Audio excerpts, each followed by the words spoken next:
brought to you by Independence। आज independence special खाना बनेगा घर पे, क्योंकि इसके है कण-कण में स्वाद, कण-कण में भारत।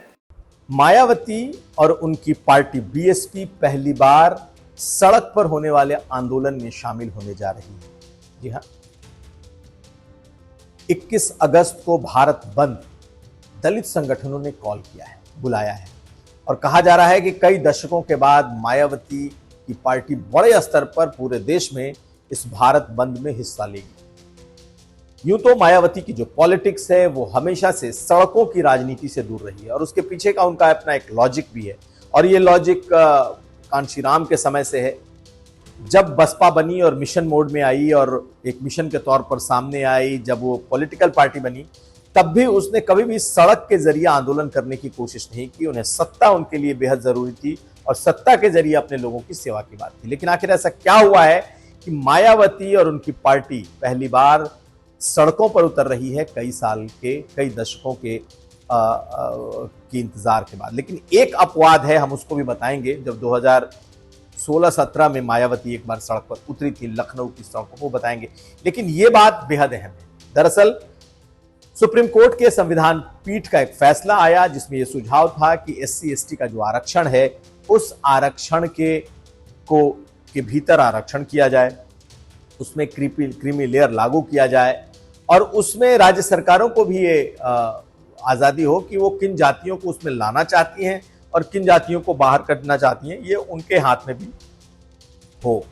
ये बात मायावती ने सबसे पहले उठाई। उन्हें ये नागवार गुजरी कि जिस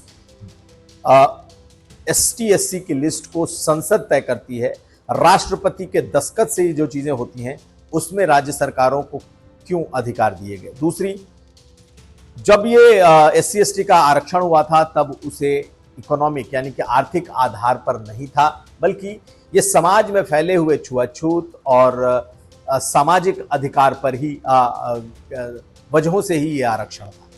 तो इसमें आखिर क्रीमी लेयर क्यों?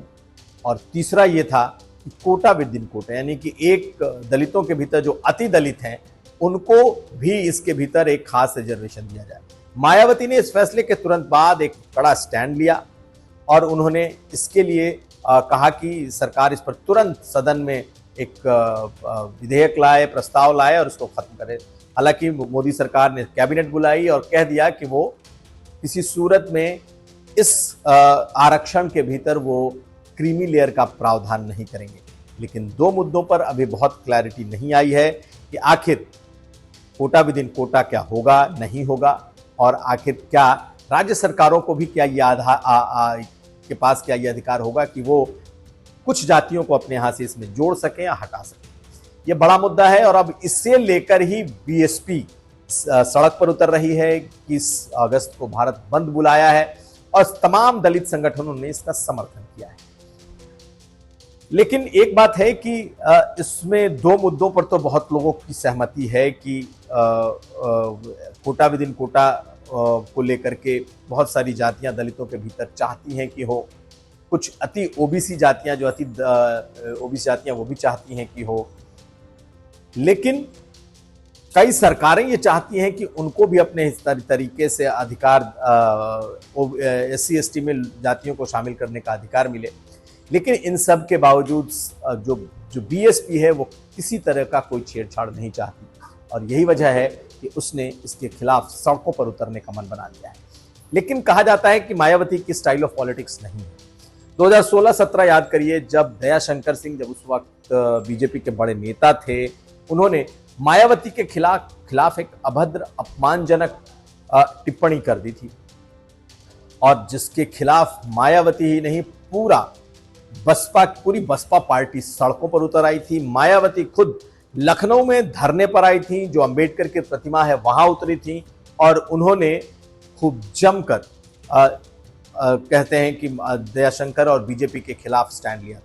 हालांकि कई नेताओं ने फिर दयाशंकर के खिलाफ भी, उनकी पत्नी और परिवार के खिलाफ भी टिप्पणी की, जिसके बाद उन्हें भी उन पर भी मुकदमे हुए। लेकिन दयाशंकर सिंह को इस मामले में जेल जाना पड़ा था।